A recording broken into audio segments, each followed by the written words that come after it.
여러분 안녕하십니까? 계속해서 원주에서 전해드립니다. 오늘 원주에서 교회발 집단 감염이 발생하는 등 강원도에서 44명의 확진자가 발생했습니다. 원주시 무실동의 한 교회에선 어제 확진된 60대 여성과 같은 예배에 참석했던 교인과 그 가족 등 11명이 추가로 양성 판정을 받았고, 이 밖에 유증상 검사자 등 원주에서만 모두 25명이 확진됐습니다. 이 밖에 춘천에서 11명, 철원에서 3명, 강릉과 속초에서 2명씩, 태백에서 1명 등 6개 시군에서 44명이 늘었습니다. 지난 일주일 사이 하루 평균 확진자는 63.3명으로 역대 최다치를 나흘째 경신한 가운데 원주의 누적 확진자는 2,007명, 강원도 누적 확진자는 8,183명입니다. 오늘 대관령의 아침 최저 기온이 영하 8.4도까지 떨어지는 등 올 가을 들어 가장 추운 날씨를 보였습니다.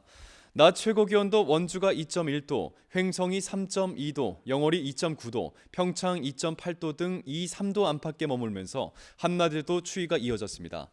날씨는 흐린 가운데 기온까지 떨어지면서 영서 지역 곳곳에 눈발이 날리기도 했습니다.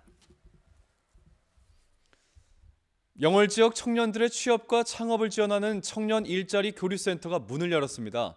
청년 일자리 교류센터는 사업비 2억 5천만 원을 투입해 세경대학교 학생회관에 마련됐고, 지역 청년들의 취업과 창업을 돕고 전문 직업 상담사 채용과 운영 관리를 전담하게 됩니다.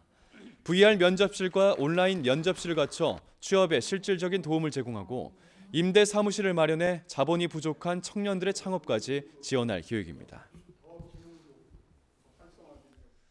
횡성 지역 학부모들이 군용기 소음으로 인한 학생들의 피해를 호소하며 건강조사를 비롯한 맞춤형 구제 방안 마련을 촉구하고 나섰습니다.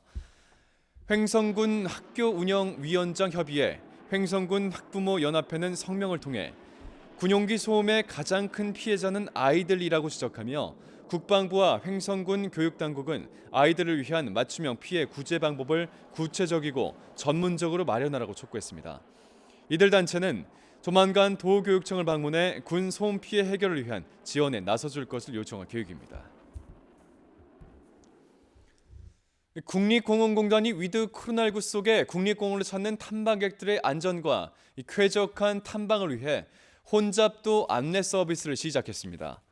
공원 탐방로 면적별로 적정 인원을 산정하고 공원 입구에 설치된 전자계수기를 통해 집계된 이용객 수에 따라 여유, 보통, 혼잡 3단계로 구분해 혼잡도를 국립공원공단 홈페이지에 공개했습니다.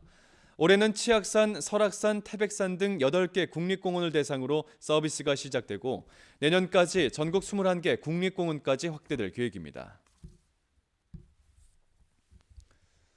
횡성군이 산림사업장에서 발생한 부산물을 모아 남방 취약계층에 사랑의 땔감으로 나눠줍니다. 올해 숲 가꾸기, 임도 개설 등을 통해 발생한 벌채 임산물을 수집해 장작으로 만들었고, 각 읍면 행정복지센터에서 선정한 30여 가구에 각각 3톤씩 모두 90톤을 남방용 땔감으로 지원하게 됩니다. 횡성군은 2015년부터 매년 사랑의 땔감 나누기를 진행했고 지금까지 190여 가구에 550여 톤의 땔감을 지원한 바 있습니다. 광해광업공단 임직원들이 오늘 직접 김장김치를 담가 원주 지역 사회복지관에 전달했습니다. 공단 임직원 70여 명은 원주 가톨릭 사회복지관 앞마당에서 김치 500박스를 담가 원주시 장애인복지관과 밥상 공동체 등 6개 복지관에 전달했습니다. 이날 행사는 배추와 절임 재료까지 지역 농산물을 구입해 진행됐습니다. 지난 19일엔 원주 혁신도시 11개 공공기관이 연탄은행에 연탄 12,000여 장을 전달했습니다. 원주시가 동절기 한파와 계절형 실업 등으로 어려움을 겪고 있는 위기가구 발굴에 나섭니다. 원주시는 내년 2월까지 복지 사각지대 집중 발굴 기간으로 정하고 읍면동 행정복지센터와 통장, 이장 등 인적 네트워크, 도시가스와 수도요금 등 공공요금 장기 체납 정보 등을 활용해 복지 소외계층을 찾아 지원합니다. 이번에 발굴된 가구는 긴급 복지 지원과 생활기초생활보장, 에너지 바우처 등 공적 서비스를 제공하고 공적인 지원이 어려운 경우엔 민간 후원자와 적극적으로 연계할 계획입니다.